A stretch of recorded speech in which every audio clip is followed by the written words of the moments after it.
Efesios 3, del 1 al 13.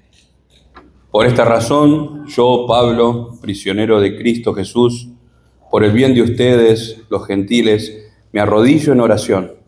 Sin duda, se han enterado del plan de la gracia de Dios que Él me encomendó para ustedes. Es decir, el misterio que me dio a conocer por revelación, como ya les escribí brevemente.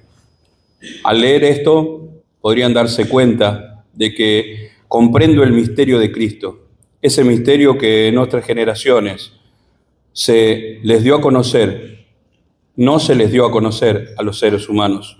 Ahora se les ha revelado por el Espíritu a los santos apóstoles y profetas de Dios.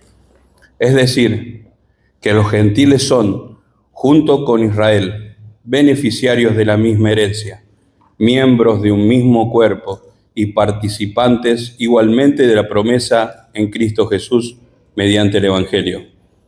De este Evangelio llegué a ser servidor como regalo que Dios, por su gracia, me dio conforme a su poder eficaz. Aunque soy el más insignificante de todos los santos, recibí esta gracia de predicar a las naciones las incalculables riquezas de Cristo y de hacer entender a todos la realización del plan de Dios, el misterio que Dios de los tiempos eternos se mantuvo oculto en Dios, creador de todas las cosas. El fin de todo esto es que la sabiduría de Dios, en toda su diversidad, se dé a conocer ahora por medio de la Iglesia, a los poderes y autoridades en las regiones celestiales, conforme a su eterno propósito realizado en Cristo Jesús nuestro Señor. En Él, mediante la fe, disfrutamos de libertad y confianza para acercarnos a Dios. Así que les pido que no se desanimen a causa de lo que sufro por ustedes, ya que estos sufrimientos son míos, son para ustedes un honor. Gracias, Pablo. Oramos. Señor, te damos gracias porque podemos abrir con libertad tu palabra en esta mañana. Y te pido, Señor, que nos puedas dar la gracia de entenderla, de que nos podamos llevar este mensaje en el corazón y que nos sirva para ponerlo en práctica, Señor. Todo esto te lo pedimos en el nombre de Jesús. Amén.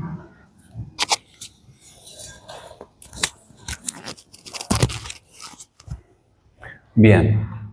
¿Qué entendieron?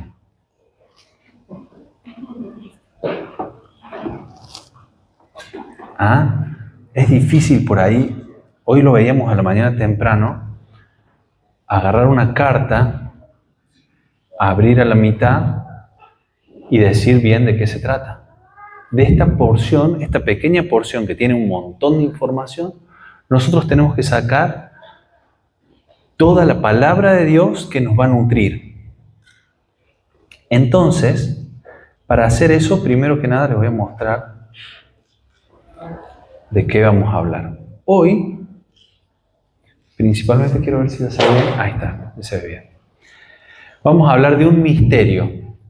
Y es un misterio revelado. Si más o menos fueron siguiendo la lectura como la hizo Pablo, van a ver que la palabra misterio por lo menos se mencionó varias veces. ¿Se dieron cuenta de eso? ¿Fueron siguiendo eso? Bien, y si ponemos la palabra misterio, ¿cómo definirían la palabra misterio? Alguien que me ayude. Misterio, ¿qué es un misterio? Algo oculto. ¿Qué más? Algo desconocido. Sí. Misterio significa que es como algo oculto que no sabes, por ejemplo, dónde está. Algo oculto que no sabemos dónde está. Perfecto. ¿Alguien más? Algo que no puedo explicar. Algo que no puedo explicar. Fantástico. Acá yo lo busqué del diccionario de la lengua española y miren qué dice. Vamos juntos. Dice cosa arcana. Y ahí me liquidó. Digo, nada. No puede ser que el diccionario, en vez de ayudarme, me complique. ¿Sí? Algo arcano, también lo tuve que buscar. Es algo secreto, recóndito o difícil de conocer. Pero vieron que tenemos como bastante cerca el concepto. ¿Y de qué clase de misterio vamos a hablar hoy? Esto es solo para entendidos. ¿Alguien sigue Marvel? Bien, bien, perfecto. Entonces van a saber que está Spider-Man, ¿no es cierto? De eso estamos clarísimos. ¿Quién es el otro? ¿Quién? Misterio. ¿De este misterio va a hablar la Biblia? Ah, no es de este hombre que va a hablar la Biblia. Entonces, ¿qué teníamos que hacer que nos están enseñando los domingos temprano, cuando hacemos el estudio de hermenéutica? Nos dicen que nosotros tenemos que ir a ver quién fue el autor y a quién le estaba escribiendo, ¿sí? Entonces nos vamos a poner en los zapatos del escritor, que es Pablo. Y hay una historia atrás de esto que es súper interesante. Y lo van a ver. Pablo está encarcelado en Roma. Fíjense cómo ahí está con las cadenas y tiene una persona al lado. En ese momento estaba en un lugar medianamente amable donde por lo menos podía escribir, ¿sí? Y manda una carta a los Efesios con un montón de información. Pero ustedes saben que él estaba preso por culpa de los Efesios. Entonces, para ver eso, tenemos que entender un poco la historia de lo que venía pasando acá. Y les voy a pedir que veamos esta imagen. Miren. Esto es el templo de Israel en la época de Jesús. Esta parte de acá es el templo que se reconstruyó. Saben que el pueblo de Israel tuvo 2 templos hasta ahora. El primer templo lo hizo Salomón, y cuando vienen los babilonios destruyen todo ese templo y se los llevan cautivos a Babilonia. Después de 70 años, ellos empiezan a regresar y levantan ese templo. Reconstruyen el templo. Pero más adelante estuvo Herodes, que quería congraciarse con los judíos y les hizo esta otra explanada del templo, que también se lo conoce como el templo de Herodes. Pero no es que él levantó un templo, sino que les hizo una gran explanada para que cada vez que venían a las fiestas los judíos de distintos lugares tengan como más lugar y que el pueblo esté contento con él. Pero fíjense, porque este va a ser nuestro gran tema hoy. Ellos levantaron este muro. Y este muro dividía que en una parte, acá estaban los no judíos. Y a los no judíos, la Biblia, ¿cómo los conoce? ¿Como qué? Como gentiles, ¿sí? Gentiles. Y había un muro divisorio, y del otro lado, ¿quiénes podían estar? Los judíos. El pueblo de Dios. Entonces ellos podían estar ahí. Ahora pasó todo un problema con Pablo. ¿Por qué? Porque le dicen que él, lo acusan de que él había llevado a un gentil y lo había metido adentro del templo. Y eso está en Hechos de los Apóstoles, capítulo 21, versículo 28 al 29, y les pido que por favor me acompañen ahí. Vamos a ir ahí, a Hechos. 1 Pedro. Vamos a buscarlo aquí.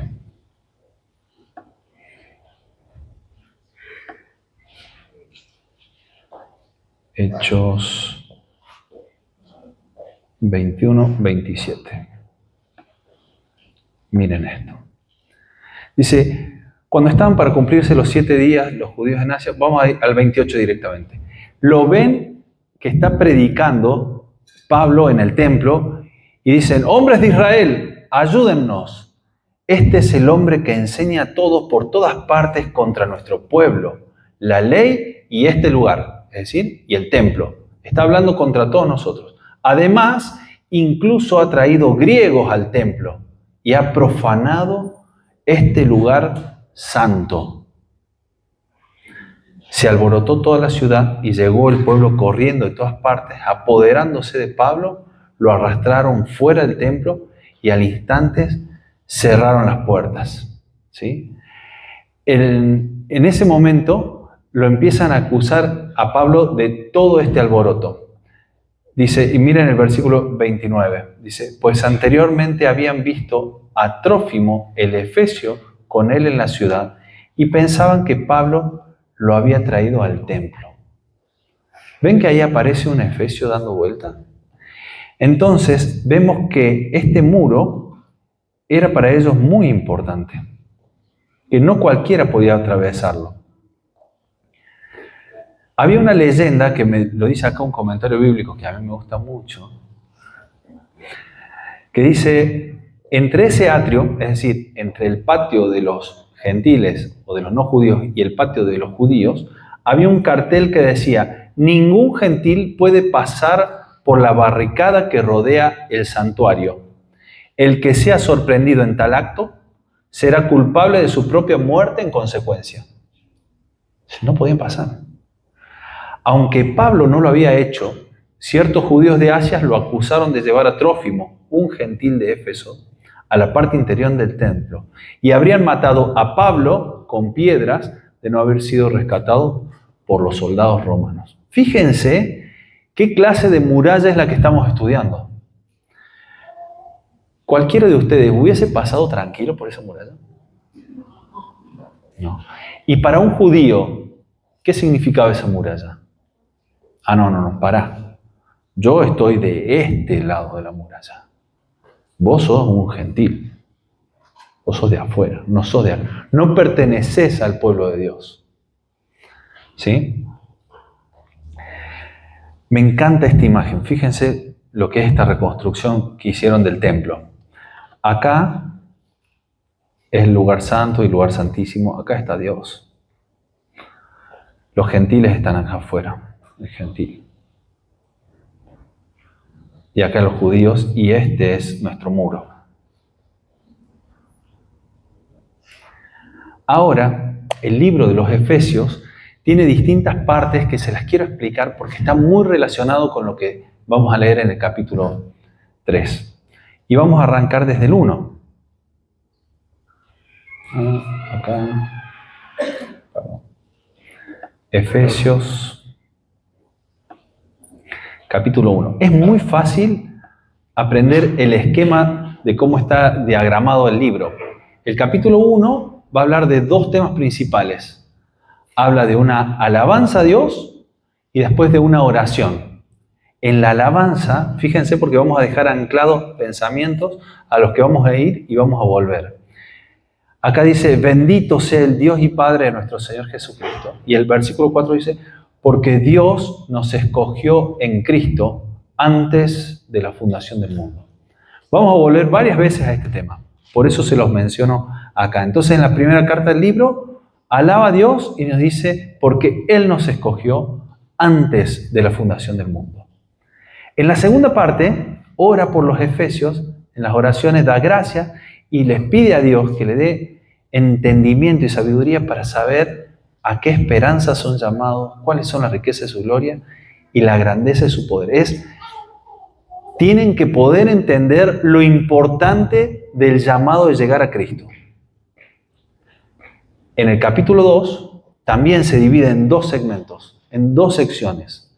En la primera parte, el Edu nos enseñó que había también dos cosas. Antes estaban muertos en sus delitos y pecados. Nosotros en otro tiempo vivíamos en las pasiones de nuestra carne, éramos por naturaleza hijos de ira. Estábamos lejos de Dios. Pero Dios, que es rico en misericordia, por causa del gran amor con el que nos amó, nos dio vida juntamente con Cristo. Por gracia han sido ustedes salvados. ¿Sí? Entonces, acá menciona que estaban en muerte y que los había pasado a la vida. Y el domingo pasado, Manu nos mostraba que había una palabra que era clave a todo esto, que era recuerden, acuérdense. Fíjense, mismo concepto de la primera parte del capítulo 2 de Efesios. Mismo. Ustedes estaban separados de Cristo. Recuerden. estaban excluidos de la ciudadanía de Israel, extraños a los pactos, sin tener esperanza y sin Dios en el mundo.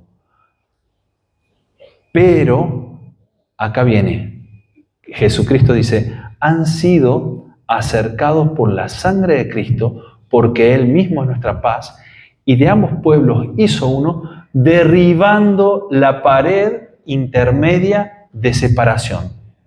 ¿Qué pared derribó? Ah, acá estamos. Esperen. Esta. ¿Se dan cuenta? ¿Qué hace el Señor? Antes estaban muertos en su delito y pecado. Estaban afuera. Pero en Cristo Jesús, por la muerte en la cruz, Él hizo un puente entre afuera y adentro y derribó la pared que nos limitaba. ¿Se dan cuenta de lo que significaba todo esto para ellos? Era derribar una pared y tener acceso directo a Dios. ¿Sí?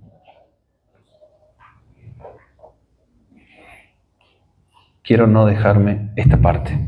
Entonces, después de que se derriba la pared intermedia de separación, fíjense, acá en el versículo 12 dice, estaban excluidos de la ciudadanía de Israel. Y el 19 dice, ustedes ya no son extraños, ni extranjeros. Fíjense acá arriba, extraños a los pactos, ya no son extraños, ni extranjeros, sino que son conciudadanos de los santos y son de la familia de Dios. Es decir, que de los dos pueblos, Él hace uno porque derribó esa pared. Y ahora recién, con todo este contexto de habernos puesto en ese lugar, vamos a ir desarrollando el capítulo 3. ¿Sí? Fíjense cómo dice. Por esta causa, ¿por qué causa? Por esta predicación que Pablo estaba haciendo a los efesios, Pablo, soy prisionero de Cristo Jesús por amor a ustedes los gentiles. ¿Se acuerdan? El efesio que estuvo allá desde Jerusalén, a él lo encarcelan y hace un viaje largo hasta llegar a Roma y estar encarcelado en Roma. Y él está escribiendo ahí. Y dice, si en verdad han oído de la dispensación de la gracia de Dios, dispensación de la gracia de Dios. Es una palabra que nosotros no usamos tanto, ¿no es cierto? ¿Estamos de acuerdo? Entonces vamos a buscar en las distintas versiones qué significa esa palabra. ¿Sí? Fíjense acá. Esta es la Nueva Biblia de las Américas, que es la que estoy leyendo yo. Dispensación de la gracia de Dios. En la Reina Valera dice en la administración de la gracia de Dios. Y esta palabra dispensación, fíjense, como lo dice aquí, viene del griego economía.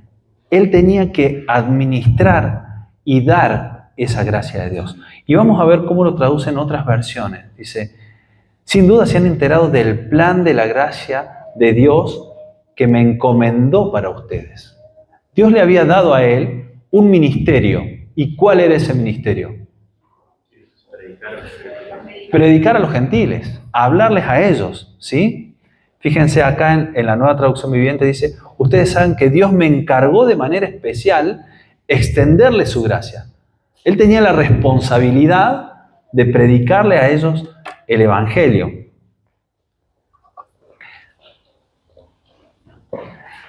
Entonces, esta palabra dispensación puede ser también administración o deber que él tenía que hacer de predicarle. Y fíjense, por revelación me fue dado a conocer el misterio, como antes les escribí brevemente, en vista de lo cual, leyendo, es decir, ustedes leyendo, podrán entender mi comprensión del misterio de Cristo. Sigue con el tema del misterio. Él va a revelar ese misterio ahora en el pasaje. Que en otras generaciones no se dio a conocer a los hijos de los hombres.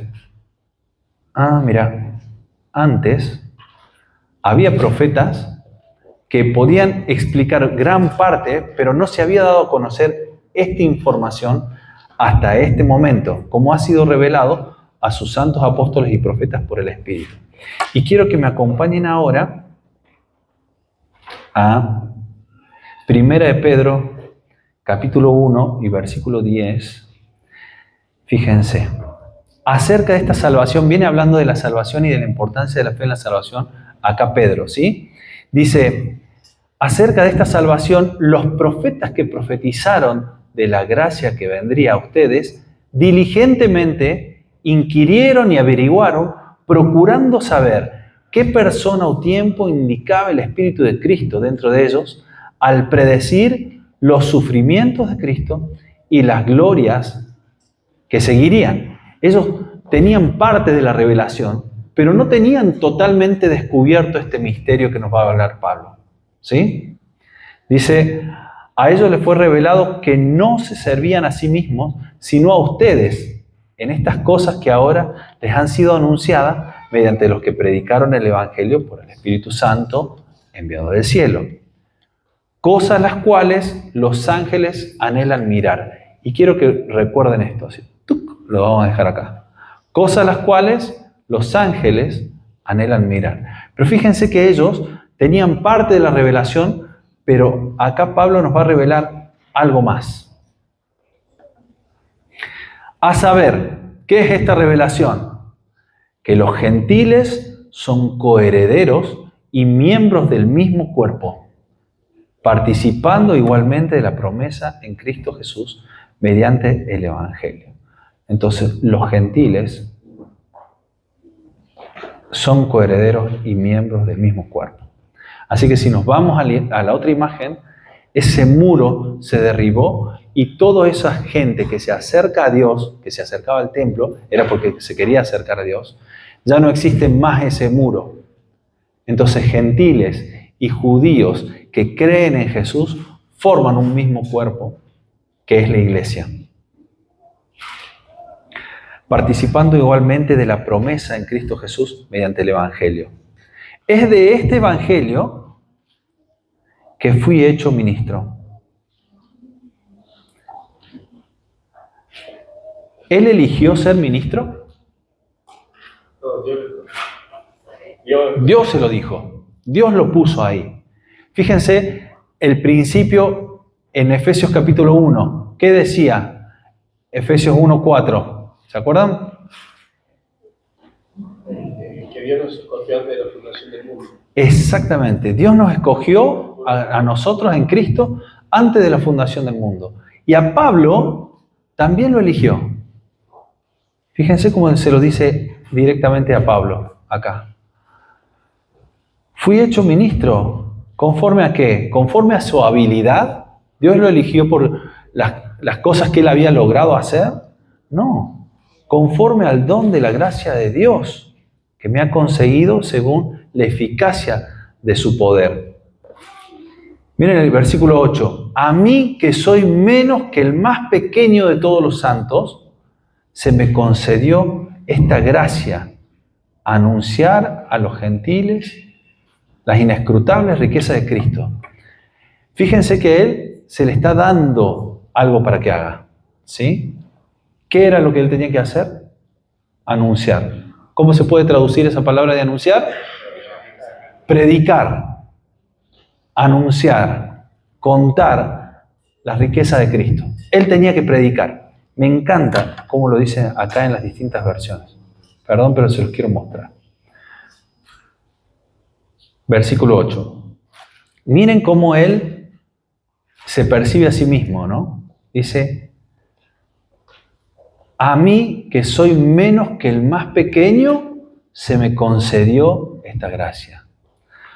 Soy menos que el más pequeño, también dice la Reina Valera, dice, me fue dada esta gracia. La Nueva Traducción Viviente dice, soy el menos digno de todo el pueblo. Por su gracia, Él me concedió el privilegio de contarles. Miren, aunque soy el más insignificante de todos los santos, recibí esta gracia de predicar a las naciones. ¿Él se sentía digno de este cargo? No. Bien.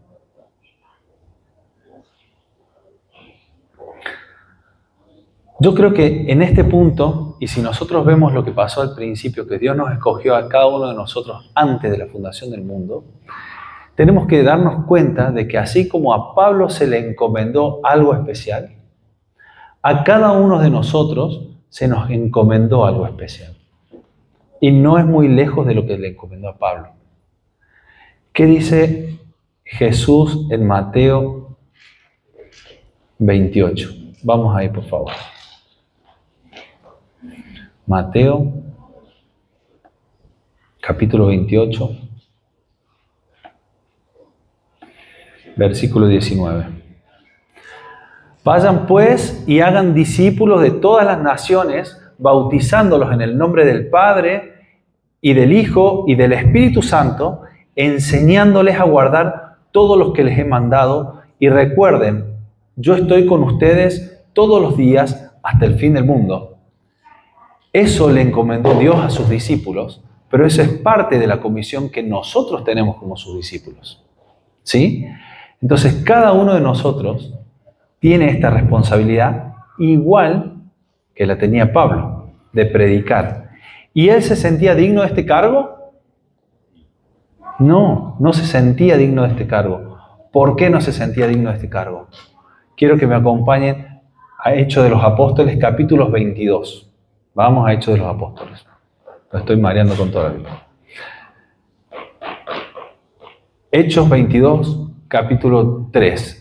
Él está contando, le está compartiendo a todos los judíos y le dice: yo soy judío, nacido en Tarso de Cilicia, pero criado en esta ciudad, en Jerusalén, educado bajo Gamaliel, en estricta conformidad a la ley de nuestros padres, siendo tan celoso de Dios como todos ustedes lo son hoy.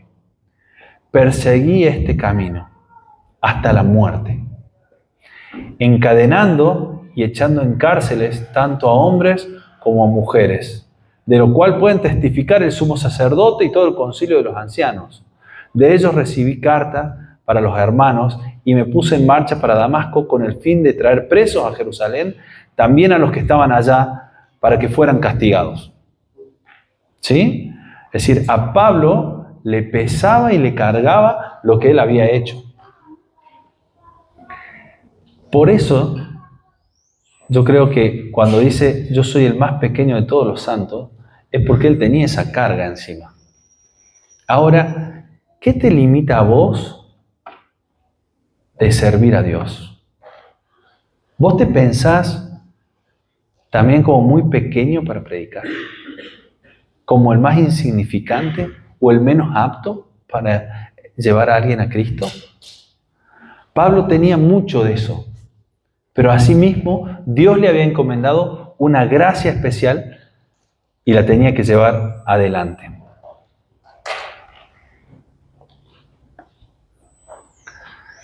Entonces él tenía que anunciar a los gentiles las inescrutables riquezas de Cristo y sacar a la luz cuál es la dispensación del misterio que por los siglos ha estado oculto en Dios, creador de todas las cosas.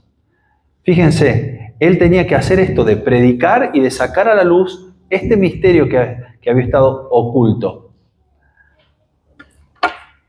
De este modo, la infinita sabiduría de Dios puede ser dada a conocer ahora por medio de la iglesia, y fíjense que esto lo mencionamos hace un ratito, a los principados y potestades en los lugares celestes.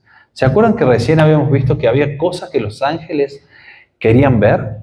Es decir, hay algo en la relación de Cristo con la iglesia que hasta a los mismos ángeles les interesan. Y lo vamos a ver un poquito más adelante en Efesios, cuando nosotros estamos leyendo el libro de Efesios, perdón.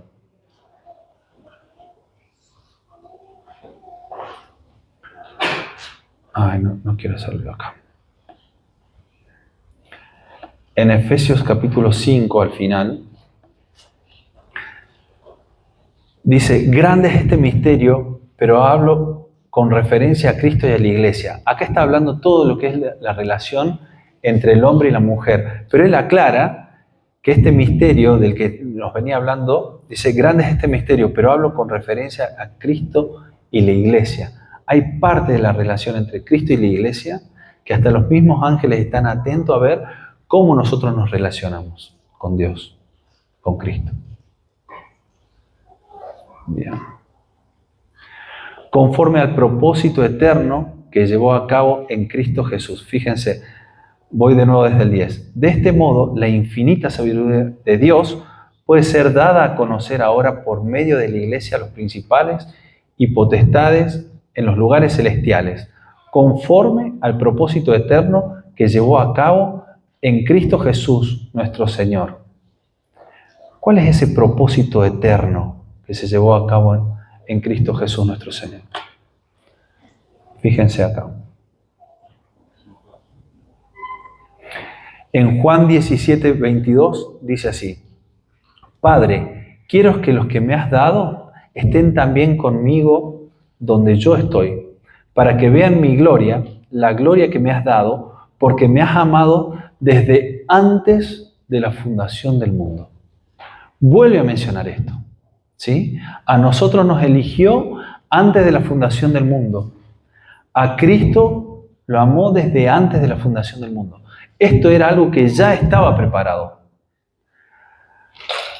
Hay un versículo en Apocalipsis, que es Apocalipsis 13:8, que está hablando sobre la bestia y de las personas que adoran a la bestia, y dice, cuyos nombres de las personas que adoran a la bestia no han sido escritos desde la fundación del mundo en el libro de la vida del Cordero que fue inmolado.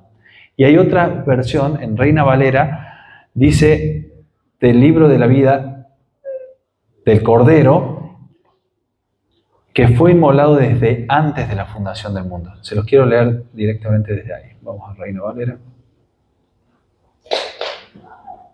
No tengo el Apocalipsis acá. Miren esto.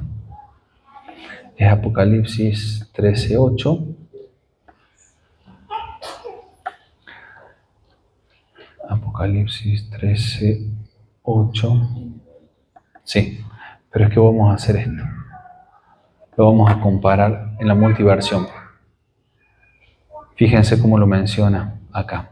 Reina Valera. Y la adoraron todos los moradores de la tierra, cuyos nombres no estaban escritos en el libro de la vida del Cordero, que fue inmolado desde el principio del mundo. ¿Vieron? Es decir, el plan de salvación, antes de que Dios termine de armar el mundo, ya estaba diseñado. Y estaba diseñado para Pablo, para lo que tenía que hacer Cristo y para cada uno de nosotros.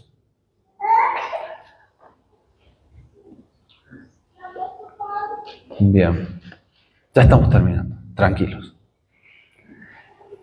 Este propósito eterno que llevó a cabo Cristo Jesús nuestro Señor, dice, en quien tenemos libertad y acceso a Dios con confianza por medio de la fe en Él.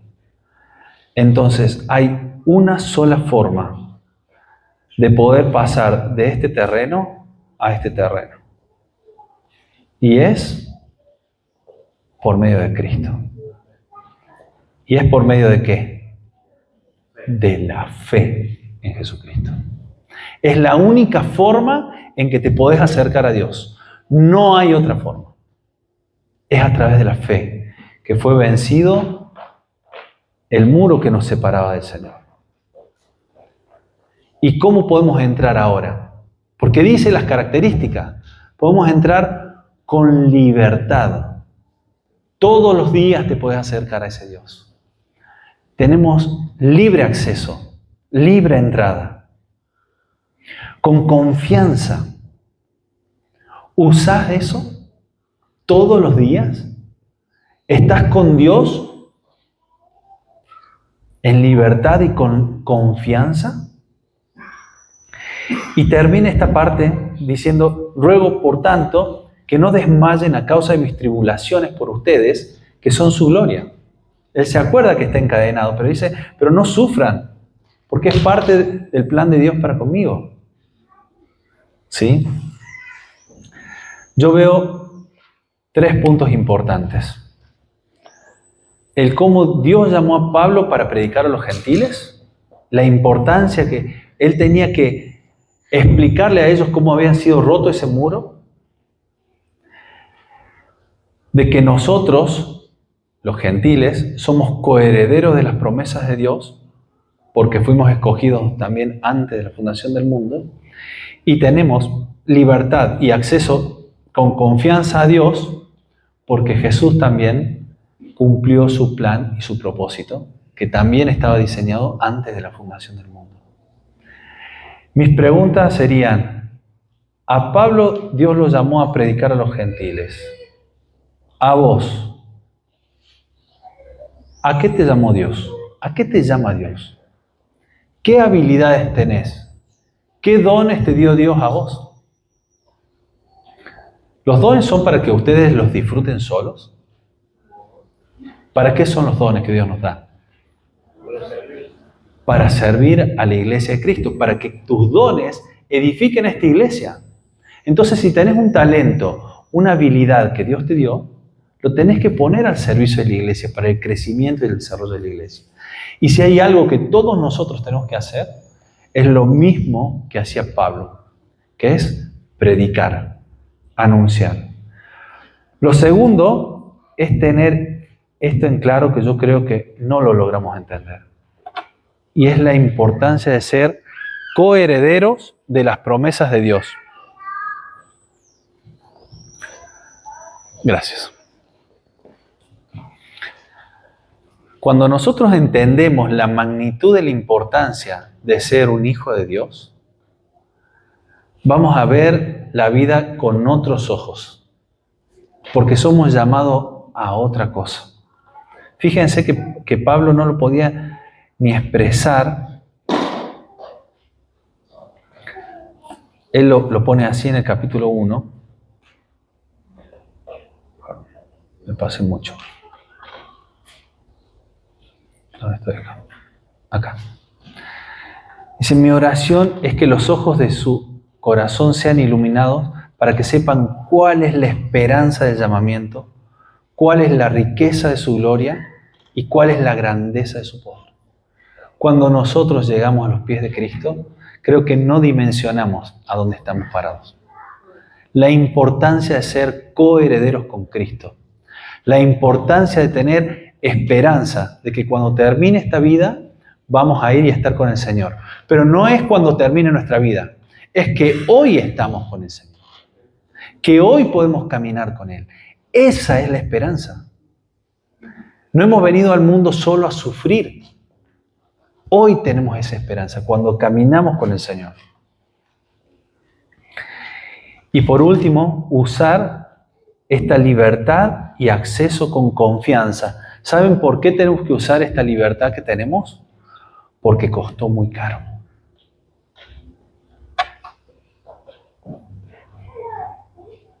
Costó el sacrificio de Cristo para que nosotros tengamos un puente y acceso a Dios. ¿Oramos? Señor Jesús, te damos gracias por tu palabra. Te damos gracias porque a través de las páginas de la Biblia podemos ver cómo el Señor Jesucristo nos acercó a vos, Señor.